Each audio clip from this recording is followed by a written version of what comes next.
Hey there, everyone. I am back today to talk about our second self-care type. So if you've been following along with this series, this is the third video. And if you missed out on any, please go back and watch. The first video is an introduction into the 6 types of self-care.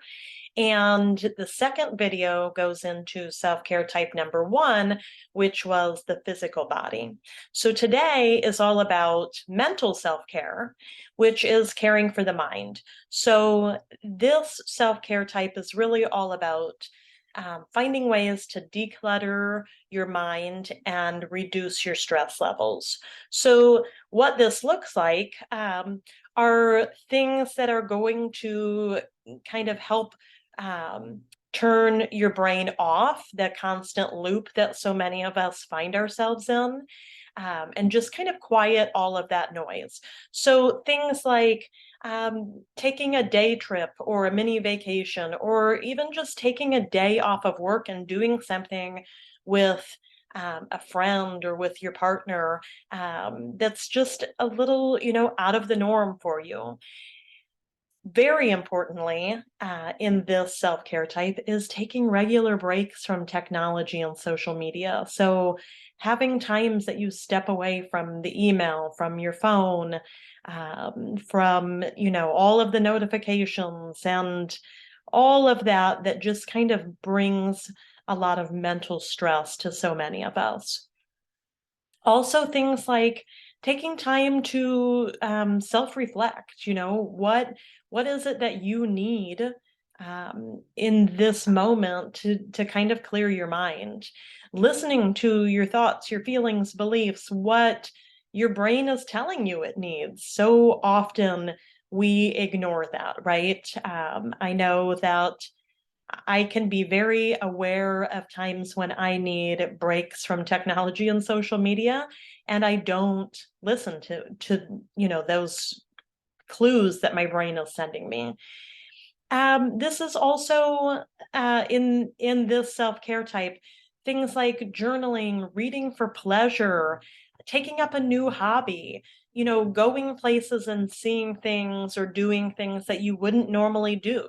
Going to an art museum or an art exhibit or a concert.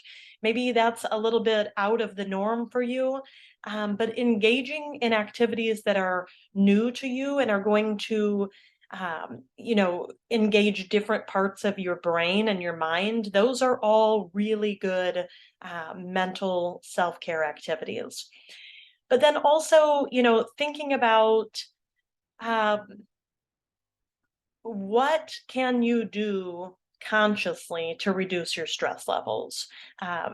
Really taking time, and this kind of goes hand in hand with self-reflection, taking the time to really think about what you could let go of. One great activity that I sometimes do as a daily intention is, today, what is something or some things that I want to attract? And conversely, what are things that I want to let go of? This is a really great way of thinking through the things that are no longer serving you, the people that are no longer serving you, and being okay with letting go of some of those things. Being curious, asking questions, learning new things. And then these last 3 on the list are big ones. Figuring out ways to say no to things. Saying no to things that, again, don't serve you. Setting boundaries for people. This is really hard. And the hardest one of all, I think, is asking for help. All of these are going to help bring some mental clarity to your life. And then one that I skipped over on the list, that you can always consider if needed is seeking out a therapist, a counselor, somebody to talk to. So I hope that this will sort of give you a good starting place for mental self-care.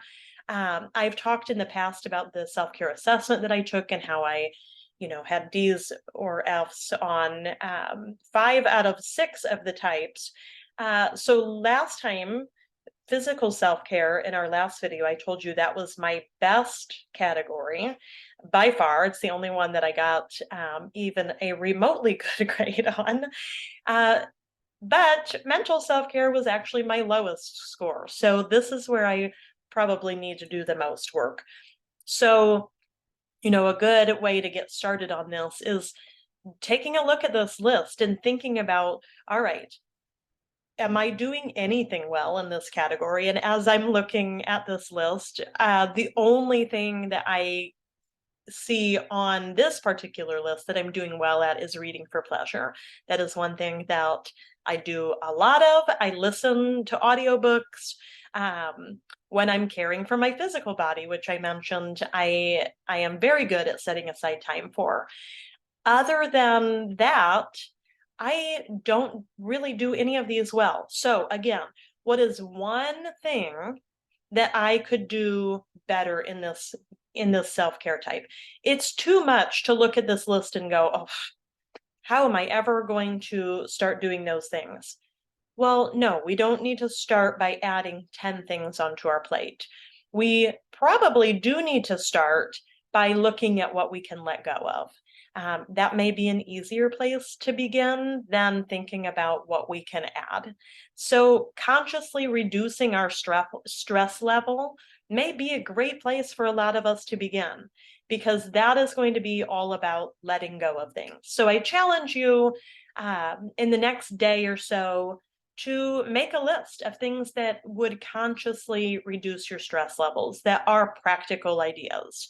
As much as I want to say, well, I guess I'm just not cooking dinner anymore, I know that my family is probably not going to be on board with that one, right? So that's probably not going to be a practical idea for me, but I'm sure I can come up with some other things. So that's your challenge before we meet back here for our next video. So I hope that this will get you thinking and at least give you a start on doing a little bit better for our mental self-care on this little journey that we're on. So until next time, I challenge you to be thinking about your mental self-care, and then I will see you back here next time for our third self-care type.